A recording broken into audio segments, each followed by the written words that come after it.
determining overall U factors and energy performance based on climate zones. Welcome to Building Knowledge 101. In this video, we explore the impact that a building location has on the baseline maximum U factor performance required across 8 North American climate zones.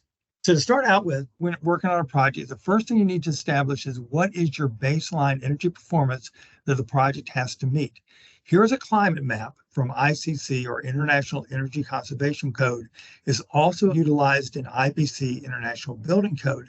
What this climate map does, breaks North America into 8 climate zones.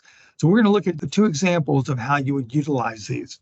The first would be, let's assume we have a project going on in Los Angeles. So I've got that circled here, and you can see that's in climate zone 3.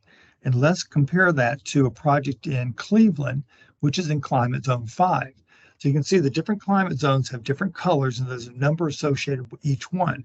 So our starting point is to identify where the project is located and what climate zone we fall into.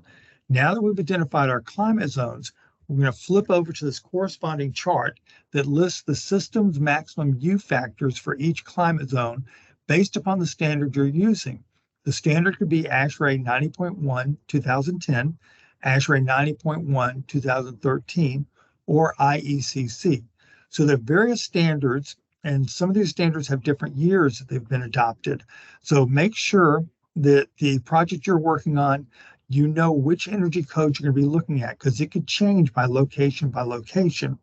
So to start with, we're looking at ASHRAE 90.1 2010, and that states for here, Zone 3, Los Angeles, would have a maximum U factor for fixed metal frames of 0.60. So that's going to be the highest U factor we can have. We can have anything lower than that. System U performance can be lower than that, but it can't be higher than that. And this 0.60 becomes our baseline model for a project in Zone 3. Zone 5 is 0.45 per ASHRAE 90.1 2010.